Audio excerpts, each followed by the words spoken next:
বেশ কিছুক্ষণ সময় অতিবাহিত হয়ে যায়। শ্রবণ চোখ মেলে তাকায়। পাশ থেকে ফোন হাতে নিয়ে ফ্ল্যাশ অন করে। ফ্লোরের দিকে ধরে দেখে সোহা এখনও আগের মতোই উল্টো ফিরে বসে আছে।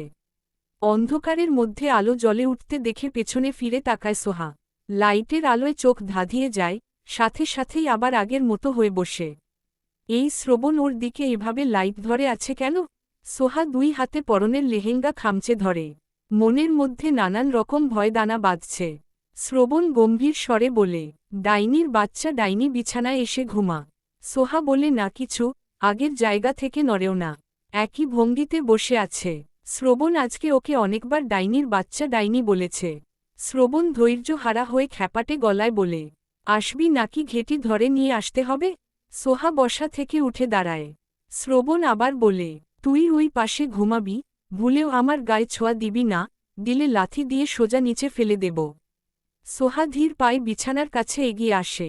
রাগ হচ্ছে, ভয়ও হচ্ছে। শ্রবণ ঝাড়ি দিয়ে বলে, বা ল পড়ছস? ঝনঝন ঝনঝন করছে। ওই বা ল ছাল সব খুলে বিছানায় উঠবি আর ভুলেও টাচ যেন না লাগে আমার গায়ে। সোহা সব জুয়েলারি খুলে একপাশে রেখে দেয়। ভয়ে ভয়ে বিছানায় উঠে কিনার ঘেঁষে শুয়ে পড়ে। ওর জন্য শ্রবণদের হাত জায়গা দিয়েছে শোয়ার জন্য আর পুরোটা নিজের দখলে রেখে দিয়েছে। জনের মাঝখানে বড় একটা কোলবালিশ দেওয়াল হয়ে আছে। আলো অফ হয়ে যায়, পুনরায় পুরো রুমে অন্ধকার নেমে আসে। শ্রবণ কিছুটা ক্ষোভ প্রকাশ করে বলে, আমার শৈশব গ্রাস করেছে তোর ডাইনি মা খালা আর পুরো জীবন গ্রাস করবি তুই। মানুষ খালকে টে কুমির আনে আর আমি ডাইনি এনেছি, আস্ত একটা ডাইনি। স অ তা ন মেয়ে ঘুমা, একটা শব্দ হলে লাথি দিয়ে নিচে ফেলে দেব। সোহা চুপ করে থাকে। ও জানে একটা উত্তর করলে শ্রবণ ওকে লাথি দিয়ে নিচে ফেলবে না, গলা চেপে সোজা উপরে পাঠিয়ে দেবে। ম র তে না চাইলে ওর সামনে মুখ বন্ধ করেই থাকতে হবে। সোহার অস্বস্তি হচ্ছে ভারী লেহেঙ্গা পরে শোয়ার কারণে, মেকআপও রিমুভ করা হয়নি। আবার পাশে শ্রবণ আছে। রুমে বন্দি হওয়ার পর থেকে ভয়ে ভয়ে ছিল সোহা। কিন্তু এখন ভয়টা কমে এসেছে অনেক। আর যাই হোক শ্রবণ ওর কাছে আসবে না, এতেই ওর বিশাল স্বস্তি। ক্লান্ত দুর্বল লাগছে, ঘুমেরা ভর করছে দুই চোখে। ভুলেও শ্রবণের দিকে তাকায় না, নিজের জন্য বরাদ্দকৃত জায়গায় জোরস্র হয়ে শুয়ে রইল শ্রবণের বিপরীত দিকে কাত হয়ে। শ্রবণ বুকের উপর বালিশ রেখে দুই হাতে জড়িয়ে ধরে আছে স্বভাবসুলভ। এটা ওর পুরনো অভ্যাস, এভাবেই ঘুমায়। অন্ধকার রুম হলেও ওর চোখ দুটো খোলা। এখন আর ও এই দুনিয়ায় যেন নেই, নিজের আলাদা এক জগতে প্রবেশ করেছে। শ্বাস ফেলছে ধীরে ধীরে শব্দহীন। শ্রবণের চোখ দুটো দিয়ে দুনিয়ার কারো জন্য কখনো পানি আসে না, নিজের জন্যও না। ওর চোখে পানি আসে শুধুমাত্র ওর মায়ের জন্য। মাকে অনেক বেশি ভালোবাসে শ্রবণ। এতগুলো বছরেও মায়ের জন্য বিন্দু পরিমাণ ভালোবাসা কমেনি, বরং দিন দিন বেড়েই চলেছে।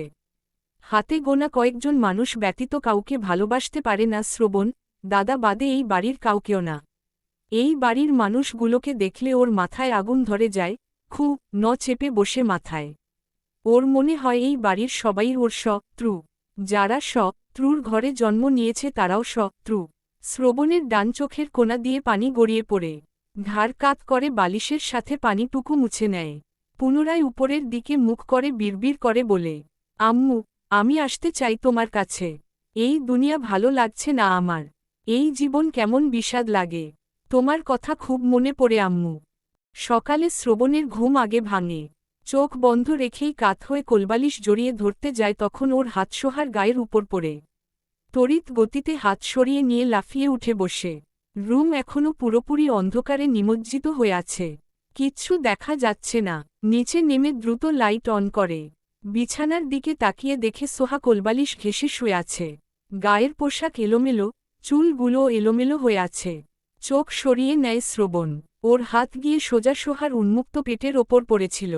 ট্রাউজারের সাথে দ্রুত হাত মুছতে শুরু করে। সশব্দে কয়েকটা গালি দেয় সোহাকে। অসভ্য মেয়ে, ঘুমিয়েছে কিভাবে?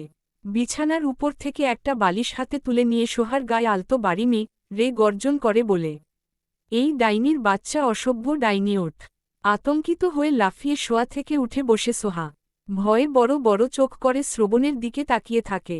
ওর পোশাকের অবস্থা দেখে উল্টো ফিরে ওয়াশরুমের দিকে এগিয়ে যেতে যেতে বলে, পোশাকের কি শ্রী, লেহেঙ্গা ঠিক করে বিছানা থেকে নাম নবাবের বাচ্চা।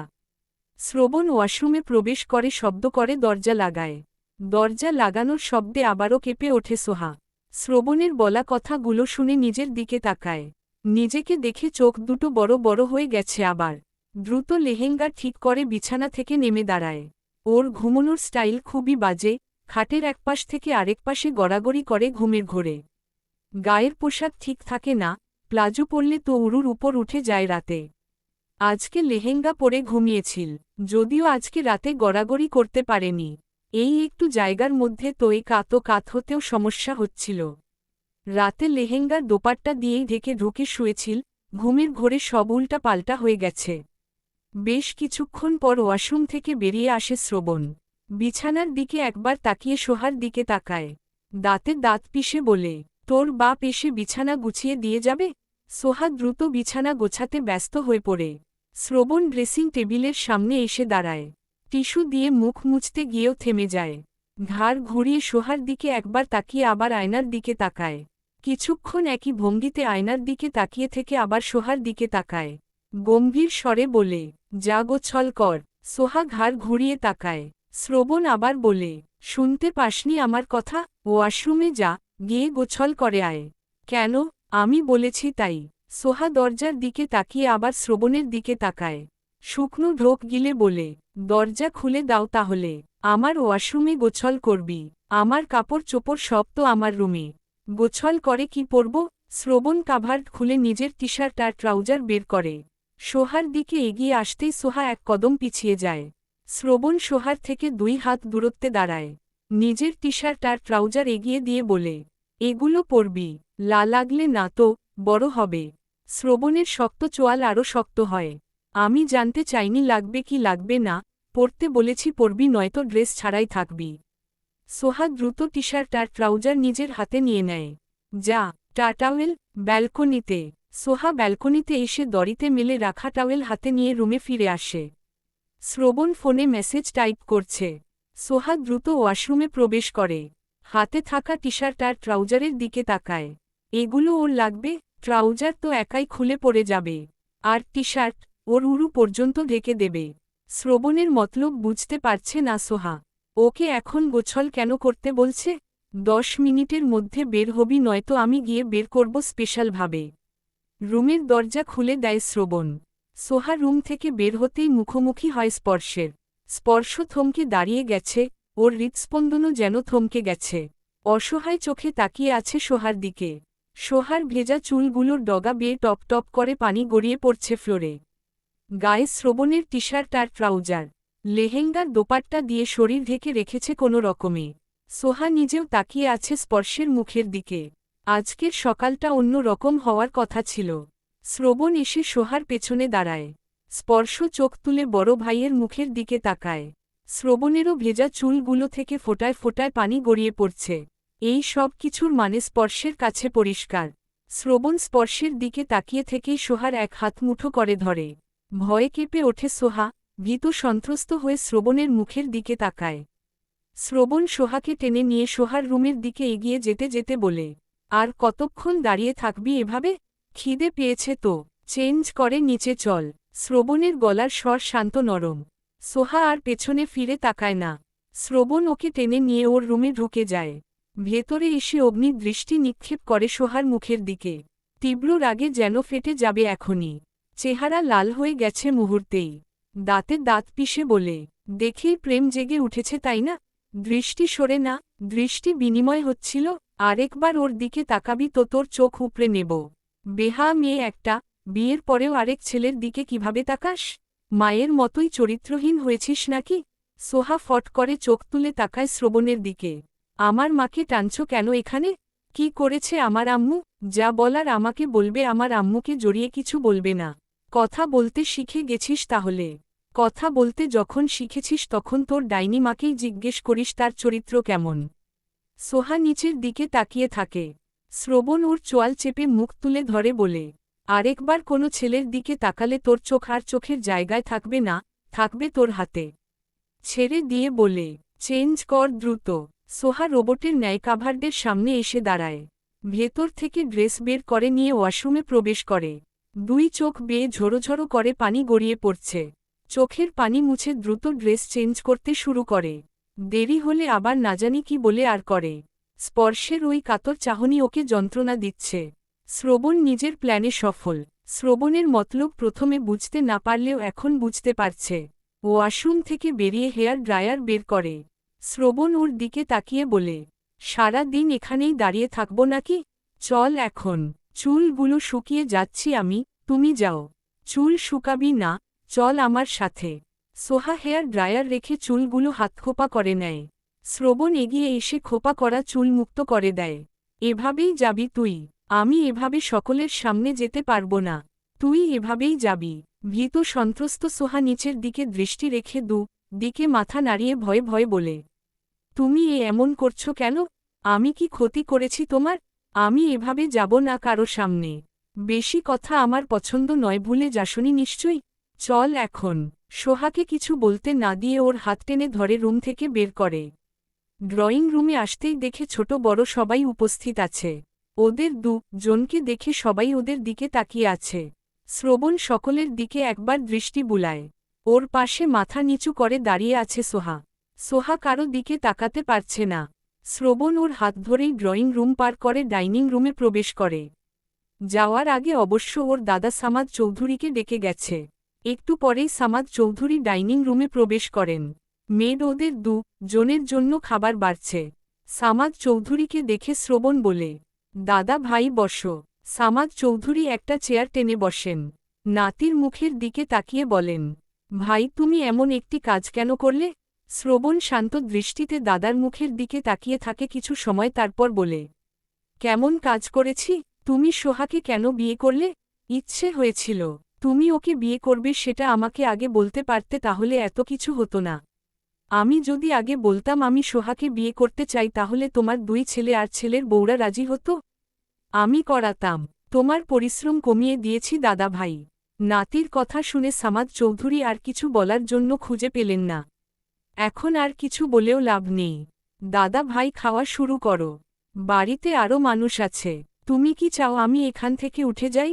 খাচ্ছি, তোমরাও খাও। খাওয়া শুরু কর। সোহা নিচের দিকে দৃষ্টি রেখেই ভাত মেখে মুখে পুরে নেয়। মুখে নিলেও গলা দিয়ে নামছে না খাবার। শ্রবণ স্বাভাবিকভাবে খেয়ে চলেছে। সামাদ চৌধুরী দুজনের দিকে তাকিয়ে ধীরে ধীরে খাবার চিবুচ্ছেন। শ্রবণ প্লেটের সবটুকু খাবার খেলেও সোহা অর্ধেক খেয়ে হাত ধুয়ে ফেলেছে। সামাদ চৌধুরী পুরোটা খেয়েছেন, উনি খাবার নষ্ট করা পছন্দ করেন না। শ্রবণ উঠে দাঁড়ায়। সোহা বসে আছে এখনও। শ্রবণ ওর হাত ধরে টেনে দাঁড় করায়, তারপর ডাইনিং রুম থেকে বের হয়। আগের মতোই সবাই এখনও ড্রয়িং রুমে উপস্থিত আছে। স্পর্শ সোফায় বসে আছে মাথা নিচু করে। ওর পাশে ওর মা বসে ওকে কি যেন বলছে। সোফার কাছাকাছি আসতেই স্পর্শের নানি শ্রবণের দিকে তাকিয়ে বলেন, শ্রবণ তুমি কিভাবে পারলে ছোট ভাইয়ের হবু স্ত্রীকে বিয়ে করতে? বিবেক বলতে কিছু নেই তোমার? শ্রবণ কর্কশ গলায় বলে, না, আমার বিবেক বলতে কিচ্ছু নেই। আর কে ছোট ভাই? স্পর্শ আমার কিচ্ছু হয় না। ও আমার ভাই না। বড় ভাইয়ের কথা শুনে মুখ তুলে তাকায় স্পর্শ। সোফা ছেড়ে উঠে দাঁড়িয়ে বলে, বারবার মিথ্যে কেন বলছো ভাইয়া? তুমি আমার বড় ভাই আর আমি তোমার ছোট ভাই, এটাই সত্যি। পুরোটাই মিথ্যে কথা। তুমি ছোট থেকে যা যা শুনে বড় হয়েছ সব মিথ্যে। মিথ্যে না? কেন মনে হচ্ছে মিথ্যে না? আমি কেনই বা তোমাকে মিথ্যে বলবো? তুমি আমার ভাই না হলে তোমার চেহারার সাথে আমার চেহারার এত মিল কেন? আমাদের হাইট ওয়েটও প্রায় সমান সমান। চেহারার সাথে হাইট ওয়েটের সাথে মিল থাকে এমন অনেক মানুষ আছে। তুমি কেন সত্যিকে মিথ্যে প্রমাণ করতে চাইছ? যেটা সত্যি আমি সেটাই বলেছি। তুমি বলছো আমি তোমার ভাই না? হ্যাঁ, তাহলে চলো ডিএনএ টেস্ট করব আমাদের তিনজনের। ডিএনএ টেস্ট করলেই প্রমাণ হয়ে যাবে আমি কে হই তোমার আর এই বাড়ির। শ্রবণ শান্ত দৃষ্টিতে তাকিয়ে থাকে স্পর্শের মুখের দিকে। তনিমা চৌধুরী আতঙ্কিত হয়ে হাজব্যান্ডের দিকে তাকান। ওনারও চোখ মুখের ভাব পরিবর্তন হয়ে গেছে। শ্রবণ লক্ষ্য করেছে সবই। আচ্ছা চলো ডিএনএ টেস্ট করব। তনিমা চৌধুরী বলেন, কোনো ডিএনএ টেস্ট করতে হবে না। এসবের কি প্রয়োজন? প্রয়োজন আছে আম্মু। শামীম রেজা চৌধুরী বলেন, কোনো কিছুর প্রয়োজন নেই, তুমি আমার ছেলে, এটাই সবচেয়ে বড় কথা। শ্রবণ বলে, ভয় পাচ্ছেন নাকি সত্যি সামনে চলে আসবে বলে? শামীম রেজা চৌধুরী কিছু বলতে উদ্যত হয়েছিলেন কিন্তু ওনাকে থামিয়ে দিয়ে স্পর্শ বলে, ভাইয়া চলো হসপিটালে, তুমি এ ভুল সেটা প্রমাণ হয়ে যাবে। কে ভুল আর কে সঠিক সেটা আমি খুব ভালো করেই জানি। চলো হসপিটালে। স্পর্শ বাবার দিকে তাকিয়ে বলে, আব্বু চলো। শামীম রেজা চৌধুরী বলেন, আমি কোথাও যাব না আর তুমিও যাবে না। শ্রবণ এগিয়ে এসে বাবার সামনে দাঁড়ায়। শামীম রেজা চৌধুরী কিছু বুঝে ওঠার আগেই হাত বাড়িয়ে ওনার মাথার চুল খামচে ধরে শ্রবণ। মুহূর্তেই কতগুলো চুল উঠে ওর হাতের মুঠোয় চলে আসে। বাইরের দিকে এগিয়ে যেতে যেতে বলে, স্পর্শ আসো, ওই চৌধুরীকে আর প্রয়োজন নেই। স্পর্শ বড় ভাইয়ের পেছনে পেছনে এগিয়ে যায়। পেছনে থেকে হতভম্ব হয়ে জনের যাওয়ার পথে তাকিয়ে আছে অনেকেই। তনিমা চৌধুরী শামীম রেজা চৌধুরীর পাশে দাঁড়িয়ে চাপা ভয়ার্ত কণ্ঠে বলেন, শ্রবণ তো সব সত্যি জানতে পেরে যাবে এবার। ডিএনএ টেস্ট করতে দেওয়া যাবে না কিছুতেই। তুমি আটকাও ওদের। অনিমা চৌধুরী দ্রুত মেয়ের কাছে এসে দাঁড়ান। সোহা টলমল চোখে মায়ের মুখের দিকে তাকিয়ে থাকে। দেখতে দেখতে চোখ বেয়ে পানি গড়িয়ে পড়ে। অনিমা চৌধুরী মেয়ের হাত ধরে নিজের রুমের দিকে এগিয়ে যান। রুমে এসে মেয়েকে বিছানায় বসিয়ে টিস্যু পেপার দিয়ে চোখ গাল মুছিয়ে দেন। সোহার হেঁচকি উঠে গেছে। অনিমা চৌধুরী মেয়ের পাশে বসে বলেন, তুই ওই পাগলের সাথে কেন গিয়েছিস কাজী অফিসে? সোহা হেঁচকি তুলতে তুলতে বলে, আমি গিয়েছি? তুমিই তো আমাকে জোর করে ভাইয়ার সাথে পাঠিয়েছিলে। আমি বারবার তোমাকে বলেছিলাম আমার সাথে যেতে কিন্তু তুমি তো রাজিই হলে না। সব কিছুর বেলায় তোমার সময় থাকলেও শুধু আমার বেলায় তোমার সময় নেই। অনিমা চৌধুরী একটু চুপসে যান। তবুও বলেন, তুই ওকে বিয়ে কেন করলি? বাঘের খাঁচায় বন্দি করে দিয়ে জিজ্ঞেস করছো বাঘের থাবা কেন খেয়েছি? ও তোকে ভয় দেখিয়ে বিয়ে করেছে? হ্যাঁ, ওকে ভয় পেয়েছিস কেন? তুই রাজি হয়েছিস কেন বিয়ে করতে? চেয়ে ভাইয়াকে বিয়ে করাটাই ভালো মনে হয়েছিল। বিড়বিড় করে কি বলছিস? কিছু না, কান্না বন্ধ কর। আমি রে গেলে তুমি কষ্ট পাবে আম্মু। অনিমা চৌধুরী মেয়ের কথা শুনে আঁতকে ওঠেন। মেয়েকে জড়িয়ে ধরে বলেন, এসব কি বলছিস? কেন তুই? আমাকে লুকিয়ে রাখো আম্মু, আমি আর ভাইয়ার কাছে যেতে চাই না। শ্রবণ তোকে রেখছে? দিকে মাথা নাড়ায় সোহা। আমাকে দূরে কোথাও রেখে আসো যেন ভাইয়া হাজার খুঁজলেও আর না পায় আমাকে। দূরে কোথাও যেতে হবে না, তুই এই বাড়িতেই থাকবি। আমি শ্রবণকে তোর ধারে কাছেও আর ঘেঁষতে দেব না। Underscore underscore underscore underscore underscore underscore underscore underscore underscore underscore underscore underscore underscore underscore underscore underscore underscore. দুপুর 2টো। ডিএনএ নমুনা দিয়ে হসপিটাল থেকে বেরিয়ে শ্রবণ স্পর্শকে নিয়ে এসেছে একটা রেস্টুরেন্টে। জন বসে আছে মুখোমুখি হয়ে। খাবার অর্ডার করে দিয়েছে। স্পর্শ পলকহীন তাকিয়ে আছে শ্রবণের মুখের দিকে। শ্রবণকে পুরোপুরি চিন্তামুক্ত লাগছে। খুশি খুশি দেখাচ্ছে। আজকে নিজে থেকেই ওর সাথে লাঞ্চ করতে চেয়েছে। স্পর্শ ঢোক গিলে বলে, ভাইয়া। শ্রবণ ফোনের স্ক্রিন থেকে চোখ সরিয়ে স্পর্শের মুখের দিকে তাকায়। শান্ত কণ্ঠে বলে, বলো। শ্রবণ ওর ডাকে সাড়া দিচ্ছে দেখেই আশ্চর্যের চূড়ায় পৌঁছে যাচ্ছে স্পর্শ।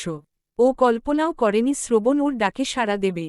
বাড়ি থেকে বের হওয়ার পর থেকে যতবার ভাইয়া বলে ডেকেছে ততবার শ্রবণ সাড়া দিয়েছে আজ। এভাবে তাকিয়ে আছো কেন? কিছু বলার থাকলে বলো। আমি সত্যিই তোমার ভাই না? 1 সপ্তাহ পর তো ডিএনএ টেস্টের রিপোর্ট হাতে আসবেই, তখনই জানতে পারবে সত্যিটা। এখন তো আমার কথা তোমার বিশ্বাস হচ্ছে না। তুমি সোহাকে ভালোবাসো? শ্রবণ তাকিয়ে থাকে স্পর্শের মুখের দিকে। ওর আজকে মায়া লাগছে স্পর্শকে দেখে। আহারে চেহারাটা কেমন হয়ে গেছে। শ্রবণ দিকে মাথা নাড়িয়ে বলে, ভালোবাসি না। তাহলে বিয়ে করলে কেন? শ্রবণ বলে না কিছু। স্পর্শ আবার বলে, আমার সাথে ওর বিয়ে হতো আর আমি তোমার ভাই না বলেই কি ওকে বিয়ে করেছ? হ্যাঁ, তুমি তো জানতে আমি সোহাকে ভালোবাসি আর সোহাও আমাকে ভালোবাসে। সেজন্যই তো বিয়েটা আমি করেছি। একটা সত্যি কথা বলি তোমাকে, তোমাদেরকে কষ্ট পেতে দেখলে আমার মনে শান্তি শান্তি লাগে। উদ্ধৃতি চিহ্ন। নির্বাক হয়ে তাকিয়ে থাকে স্পর্শ। ওয়েটার জনের অর্ডার দিয়ে যায়। স্পর্শ খাওয়া শুরু করো। স্পর্শ শ্রবণের মুখের দিক থেকে চোখ সরিয়ে টেবিলের ওপর রাখা প্লেটের দিকে তাকায়। শ্রবণ খাওয়া শুরু করে দিয়েছে। প্লেটের দিকে তাকিয়ে একমনে খেয়ে চলেছে। স্পর্শ প্লেট থেকে তুলে মুখে পুরে দেয়। চিবুলেও গিলতে পারছে না, গলা দিয়ে নামতে চাইছে না। সকালেও খাওয়া হয়নি ওর, না খেয়েই বাড়ি থেকে বেরিয়ে এসেছিল। পেটে খিদে থাকলেও খেতে পারছে না। শ্রবণের খাওয়া প্রায় অর্ধেক শেষ। স্পর্শের মুখের দিকে তাকিয়ে বলে, স্পর্শ খাচ্ছ না কেন? খাও। নাকি আমার সাথে খাবে না? তোমার সাথে খাবো না কেন ভাইয়া? খাচ্ছি তো। হ্যাঁ খাও। খেতে ইচ্ছে না করলেও জোর করে খেতে শুরু করে স্পর্শ। খাওয়া শেষে বিল পে করে রেস্টুরেন্ট থেকে বেরিয়ে আসে দুজন। বাইরে এসে একটা দোকানের সামনে দাঁড়ায় শ্রবণ, ওর সাথে স্পর্শও দাঁড়ায়। শ্রবণ দুটো সিগারেট নেয়, একটা স্পর্শের দিকে এগিয়ে দিতেই স্পর্শ ধীর স্বরে বলে, তোমার সাথে খাবো না কেন ভাইয়া? খাচ্ছি তো। হ্যাঁ খাও। খেতে ইচ্ছে না করলেও জোর করে খেতে শুরু করে স্পর্শ। খাওয়ার শেষে বিল পে করে রেস্টুরেন্ট থেকে বেরিয়ে আসে দুজন। বাইরে এসে একটা দোকানের সামনে দাঁড়ায় শ্রবণ, ওর সাথে স্পর্শ দাঁড়ায়। শ্রবণ দুটো সিগারেট নেয়, একটা স্পর্শের দিকে এগিয়ে দিতেই স্পর্শ ধীর স্বরে বলে, খাই না ভায়া। শ্রবণ কপাল ভ্রু উঁচিয়ে বলে, ভদ্র ছেলে। স্পর্শ বলে না কিছু। শ্রবণ সিগারেটে ধরায়, পরপর দুটো সিগারেট শেষ করে তারপর দুটো 7 আপের ক্যান নেয়। একটা স্পর্শের দিকে এগিয়ে দিতেই স্পর্শ হাতে নেয়। শ্রবণ বিল পে করে গাড়ির দিকে আগাতে আগাতে ক্যানের মুখ খুলে খেতে শুরু করে। স্পর্শ নিজেও ক্যানের মুখ খুলে খেতে খেতে বড় ভাইয়ের পেছনে পেছনে গাড়ির কাছে এসে দাঁড়ায়। খালি ক্যান ফেলে দিয়ে ড্রাইভিং সিটে উঠে বসে শ্রবণ। স্পর্শ দ্রুত খাওয়া শেষ করে ফ্রন্ট সিটে উঠে বসে গাড়ি স্টার্ট দিয়ে বাড়ির দিকে রওনা দিয়ে গলা ছেড়ে গান ধরে শ্রবণ। ওর পছন্দের তালিকায় প্রথম স্থানে এই গান। আমি মাটির একখান ঘর বানাবো, খেজুর পাতার ছাউনি দিব। পার্কিং এ গাড়ি রেখে দুই ভাই বাড়ির ভেতর প্রবেশ করে। জনকে ফিরে আসতে দেখে সোফায় বসে থাকা সকলে উঠে দাঁড়ায়। স্পর্শ কারোর সাথে কোনো কথা না বলে সোজা নিজের রুমের দিকে এগিয়ে যায়। পেছনে থেকে ডাকতে ডাকতে এগিয়ে যান তনিমা চৌধুরী। শ্রবণ নিজেও সোজা নিজের রুমে চলে আসে। বিছানায় বসতেই সোহার কথা স্মরণ হয়। ওর যে বউ আছে সেটা তো প্রায় ভুলেই গিয়েছিল এইটুকু সময়ের মধ্যেই। বসে থেকেই গলা ছেড়ে সোহাকে ডাকতে শুরু করে। কয়েকবার ডেকে চুপ হয়ে যায়। এভাবে ডাকতে ডাকতে গলা শুকিয়ে মুখ গেলেও রুমের বাইরে থেকে কেউ শুনতে পাবে না। বসা থেকে উঠে দরজার কাছে এগিয়ে এসে দরজা খুলে মাথা বের করে আবার গলা ছেড়ে ডাকতে শুরু করে সোহার নাম ধরে। কয়েকবার ডেকেই চুপ হয়ে যায়। বুঝতে পারছে সোহা ওর হাত থেকে বাঁচার জন্য লুকিয়ে আছে কোথাও, ওর সামনে আসবে না এখন। সকালে কোনো কিছু না বলে বাড়ি থেকে বেরিয়ে গিয়েছিল। রুমের ভেতর থেকে বেরিয়ে সোহার রুমের সামনে এসে দাঁড়ায়। দরজা খোলা দেখেই বুঝতে পারছে ভেতরে কেউ নেই, তাই আর ভেতরে প্রবেশ করে না। ঘাড় কাত করে অনিমা চৌধুরীর রুমের দিকে তাকায়। ওই রুমেরও দরজা খোলা। শ্রবণ মুচকি হেসে গেস্ট রুমের দিকে এগিয়ে যায়। স্পর্শের রুম আরেকটা গেস্ট রুম বাদে বাকি সব রুমের দরজা খোলা রয়েছে। গেস্ট রুমের দরজায় জোরে জোরে করাঘাত করে কর্কশ গলায় বলে, সোহা বের হয়ে আয় বলছি, নয়তো তোর কপালে দুঃখ আছে। ভেতর থেকে কোনো সারা শব্দ আসে না। শ্রবণের রাগী গলার স্বর শুনে ড্রয়িং রুমে বসে থাকা সবাই চলে আসে ওর কাছে। শ্রবণের গলার স্বর আর দরজায় করা আঘাত ধীরে ধীরে বাড়ছে। মনে হচ্ছে দরজা ভেঙে ফেলবে। স্পর্শ নিজের রুম থেকে বেরিয়ে এসেছে। রাগে শ্রবণের ফর্সা চেহারা লাল হয়ে উঠেছে। মাথার চুল কিছুটা খাড়া খাড়া হয়ে গেছে রাগের কারণে। রাগ উঠলে ওর এমনিতেই হুঁশ থাকে না, কি করে না করে নিজেও বুঝতে পারে না। বেশ কিছুক্ষণ পর দরজায় জোরে লাথি মেরে গলা ছেড়ে মেয়েকে ডেকে শাবল নিয়ে আসতে বলে। সামাদ চৌধুরী নাতিকে শান্ত হতে বলছেন কিন্তু তাতে কোনো লাভ হচ্ছে না। ওর রাগের কাছে কারো কোনো কথার দাম নেই। দরজায় আবার লাথি দিয়ে বলে, তুই পাতালে গিয়ে লুকিয়ে থাকলেও আমার নাগালের বাইরে যেতে পারবি না, তোকে আমি খুঁজে বের করবই। ভালোয় ভালোয় বেরিয়ে আয়, নয়তো দরজা ভাঙবো, সাথে তোর সব হারো। অনিমা চৌধুরী বলেন, তুমি আমার মেয়ের সাথে কেন এমন করছো? তুমি ছেড়ে দাও ওকে, ওকে নিজের মতো করে বাঁচতে দাও। শ্রবণ অনিমা চৌধুরীর দিকে তাকিয়ে হিসহিসিয়ে বলে, মুখ দিয়ে আর একটা কোথাও বের করবেন না আপনি। লুকিয়ে থাকার বুদ্ধি আপনি ওকে দিয়েছেন তাই না? নিজের মতোই চরিত্রহীন বানাবেন মেয়েকে তাই না? শ্রবণ, গলার আওয়াজ নিচু করে কথা বলবেন আমার সামনে, আর আমার মুখ খোলাবেন না। চুপসে যান অনিমা চৌধুরী। সিয়াম এগিয়ে এসে তেজ দেখিয়ে বলে, আমি আমার বোনকে তোমার কাছে যেতে দেব না। ও তোমার সাথে থাকবে না। তুমি জোর করে বিয়ে করেছ ওকে। আমার সামনে একদম উঁচু আওয়াজে কথা বলবি না, নয়তো তোর জিভ টেনে ছিঁড়ে ফেলবো। আগে তোর বোন থাকলেও এখন আমার ওয়াইফ। তোমার ওয়াইফ হয়েছে বলেই তুমি ওকে টর্চার করবে আর আমি চুপচাপ দেখব? গতকাল সকলের চাপে চুপ ছিলাম বলে আজকেও চুপ থাকবো নাকি? সোহা যাবে না তোমার সাথে, এটাই শেষ কথা। পারলে আজকে দেখা। সোহা বের হও বলছি। সিয়াম তুমি চুপ করে থাকো। দাদু ভাই শান্ত হও তুমি। সোহাকে বুঝিয়ে বললেই ও বেরিয়ে আসবে। তুমি মাথা ঠান্ডা করো, আমি ওর সাথে কথা বলছি। কোনো লাভ নেই, ভালোভাবে বললে কাজ হবে না। মেয়েদের বাচ্চা শাবল নিয়ে আসছে না কেন এখনো? মেয়েদের বাচ্চা শাবল নিয়ে আয় দ্রুত, নয়তো তোর মাথার মধ্যে শাবল ঢুকিয়ে দেব। স্পর্শ আকরের বড় ভাইয়ের মুখের দিকে তাকিয়ে আছে।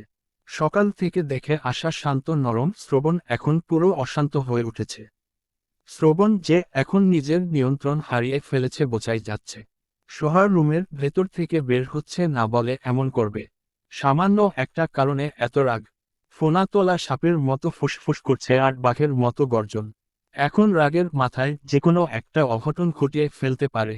বাবা কাকা কাউকেই তো দেখতে পাচ্ছে না। কোথায় গেছে জন? শ্রবণ পুনরায় দরজায় লাথি দিয়ে বলে, তোত্তা বাচ্চা বের হবি নাকি বের করতে হবে আমার? রুমের ভেতরে বসে থাকা সোহা ভয়ে জড়সড় হয়ে গেছে। ওর পুরো শরীর কাঁপছে, থরথর করে। দরজা ভেঙে শ্রবণ ভেতরে আসলে ওকে আর কেউ বাঁচাতে পারবে না ওর হাত থেকে। মাকে এতবার করে বলল ওকে দূরে কোথাও রেখে আসতে, কিন্তু ওর মা ওর কোনো কথা শুনল না। এখন ওকে শ্রবণ নামক বাঘের হাত থেকে কে বাঁচাবে?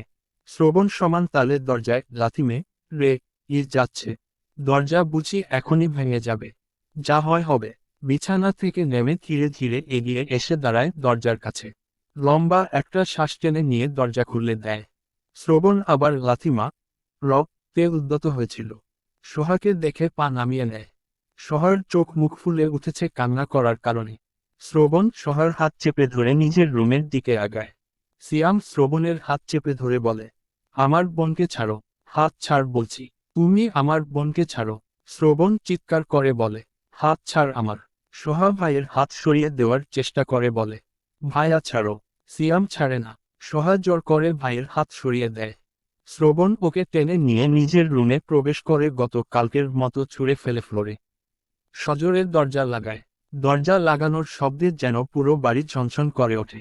শ্রবণ এক পা করে সোহার দিকে আগায়। সোহা ভয় পেছাতে শুরু করে, হাতে আর পায়ে ভর করে। শ্রবণকে পুরো উদ্ভ্রান্তের মতো লাগছে। সোহার গলা শুকিয়ে কাঠ হয়ে গেছে অনেক আগেই। এখন কলিজার পানিও শুকিয়ে গেছে। সেদিন তো প্রাণে বেঁচে গিয়েছিল, আজকে কি হবে ওর? কেন ওই রুমে বসে ছিল মায়ের কথায়? ওর এই বাড়ি আর শহর ছেড়েই পালিয়ে যাওয়া উচিত ছিল। সোহার কাছাকাছি আসতেই জোরে জোরে দরজায় শব্দ হয়। স্থির হয়ে দাঁড়ায় শ্রবণ। সোজা হয়ে থেকেই শুধু ঘাড় ঘুরিয়ে পেছনে তাকায় দরজার দিকে। মুখে সূচক শব্দ উচ্চারণ করে সোহার দিকে তাকায়। রাগে ফেটে পড়ে হিসিয়ে বলে, আমার কাছ থেকে পালাতে চাইছিলি? ভেবেছিস আমি খুঁজে পাব না? সোহা ভয়ে দিকে মাথা নাড়ায়। তোর ডাইনি মা তোকে লুকিয়ে থাকার পরামর্শ দিয়েছিল তাই না? আবারও দিকে মাথা নাড়ায় সোহা। শ্রবণ এক পা আগাতেই দরজায় জোরে জোরে লাথি দেওয়ার শব্দ হয়। পুনরায় ঘাড় ঘুরিয়ে পেছনে তাকায়। উল্টো ঘুরে দাঁড়িয়ে দরজার দিকে এগিয়ে বলে, উঠে বিছনায় বসো। সোহা থরথর করে কাঁপতে কাঁপতে নিচ থেকে উঠে বিছনায় বসে। হাতে পায়ে ব্যথা পেয়েছে আজকেও। শ্রবণ দরজা খুলে দেয়। দরজার সামনে সবাই দাঁড়িয়ে আছে। সিয়াম গর্জন করে বলে, আমার বোনের গায়ে একটা টোকা দিলে খবর আছে তোমার। কতবার বলেছি আমার সামনে কণ্ঠ নিচু রেখে কথা বলবি? গলার আওয়াজ চিরতরে বন্ধ করতে না চাইলে নিচু স্বরে কথা বলবি এরপর থেকে। তোমাকে ভয় পাই না আমি। আমার বোনকে বের করো। শ্রবণ সিয়ামের টুটি চেপে ধরে হিসিয়ে বলে, গলার আওয়াজ নিচে রাখবি নয়তো ছুঁড়ে ফেলে সিয়ামকে। অনিমা চৌধুরীর দিকে তাকিয়ে গর্জন করে বলে, আপনার ছেলেকে সামলান নয়তো ওর গলার স্বর আমি সামলে নেব সবসময়ের জন্য।